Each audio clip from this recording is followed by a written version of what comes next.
নিজের ভালো তো জগৎ ভালো এই কথা সম্পূর্ণ মিথ্যে কথা। আপনি যত ভালো হবেন মানুষ আপনাকে ততই বাস দেবে।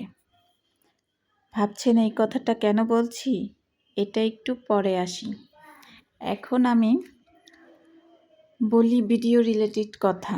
সেটা হলো, আসসালামু আলাইকুম ভিউয়ার্স, কেমন আছেন? আশা করি সবাই ভালো আছেন। যে যেখান থেকে দেখছেন আমার এই ভিডিওটি, আমি জ্যোতি ঢাকা থেকে বলছি। এই তো সকাল সকাল উঠে চলে আসলাম নাস্তা বানাতে। চায়ের পানি বসিয়েছি, নাস্তা বানাইতাছি। চা দিয়ে হবে পরোটা, এটাই আমাদের সকালের নাস্তা। বাচ্চা ছোট দুইটা ঘুমাচ্ছে, ওই দুইটা সুজি খাবে সকালবেলা উঠে, তারপরে যে অন্য আদার্স যা খাবার আছে সেটা খাবে, নয়তো আমাদের সাথেই একটু রুটি ছিঁড়ে ছিঁড়ে খাবে। তারপরে 10টা-11টার দিকে ওদেরকে দিয়ে দিব ওদের নাস্তা আর কি, ডিম বা কলা এইসব কিছু আর কি, রুটি সাথে পাউরুটি যেটাই খায়। যদি এগুলাও না খায় নুডলস রান্না করে দিব। আপনি এই কথা কেন বললাম ভিডিওর শুরুতে সেটা বলে নেই। আমি দেখেছি আমার জীবন দিয়ে, আমি যতটাই না ভালো হই, যতটাই না মানুষকে ভালোবাসি, মানুষ আমাকে ভালোবাসে না। মানুষের কাছ থেকে প্রপারলি ভালোবাসা আমি পাই না। তাই মনটাকে শক্ত করে নিয়েছি, কিন্তু শক্ত কোথায় করতে পারি? এ ভালো না সে ভালো, সে ভালো না এ ভালো, এরকম করতে করতেই জীবনটা চলে যায়। মানুষের অভিনয়গুলো দেখতে দেখতেই অনেকটা সময় পার করে এসেছি। মনে হয় এই ভালো না, এ বুঝি ভালো, এ ভালো না সে বুঝি ভালো, কিন্তু আসলে কোনোটাই না। যাই হোক, আমার দুঃখের সাথে আপনাদের আর শেয়ার করি না। আমার দুঃখ আমার ভিতরেই রাখি, আমার কষ্ট আমার ভিতরেই থাকুক।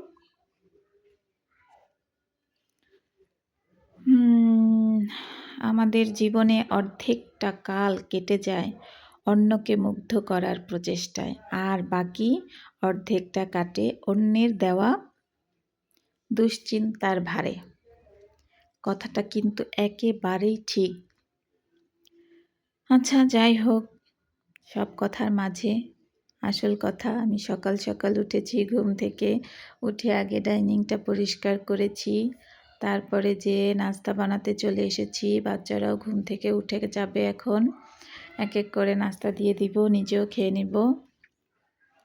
নিজে এই টাইমে না খেলে আর খাওয়া হয় না, বাচ্চা ছোট দুইটা উঠে গেলে আর খেতে পারি না। এই যে ক্রিস্পি করে পরোটাটা ভেজে নিচ্ছি। যারা আমার এই যে চা ঢেলে নিচ্ছি কাপে, আগে দুধ দিয়ে নিয়েছি, এখন চাটা ঢেলে নিব।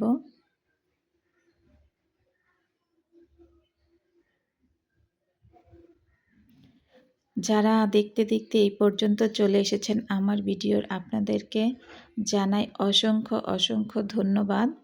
ছোট্ট করে বোনটাকে একটা লাইক দিয়ে দিবেন, পাশে থাকা চ্যানেলটাকে সাবস্ক্রাইব করবেন, পাশে থাকা বেল আইকনটা বাজিয়ে দেবেন।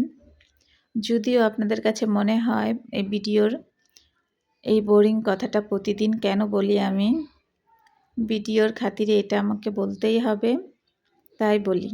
সবাই ভালোবাসার দৃষ্টিতে নেবেন, ক্ষমা সুন্দর দৃষ্টিতে দেখবেন। এই তো রান্না বসিয়ে দিয়েছি। এই যে আমার তরকারি, সিম আলু টমেটো দিয়ে তরকারি। জানি না এই মাছটা দিয়ে কেমন লাগবে এই তরকারি, এই মাছটাই উপরে দিয়ে দিব তরকারি, যেহেতু ঘরে আর কোনো মাছও নেই, সবজিও নেই। এই মাছগুলো ভুনা করতে চেয়েছিলাম, কিন্তু কেউ যদি ভুনা করতে চেয়েছিলাম, কিন্তু সিম আলুগুলো সিম আর কি, বিশেষ করে সিমগুলো অনেক দিন আগে আনা হয়েছে, যদি নষ্ট হয়ে যায় আর ভাজিটা বেশি খেতে চায় না, তাই চিন্তা করলাম এটাই করে ফেলি, দেখি কেমন হয়েছে। কিন্তু তরকারিটা আসলেই খুব মজা হয়েছিল, সবাই পছন্দ করে খেয়েছে। আজ এই পর্যন্তই। আপনাদের সবাইকে আমার অনেক অনেক ভালোবাসা। ভালো থাকবেন।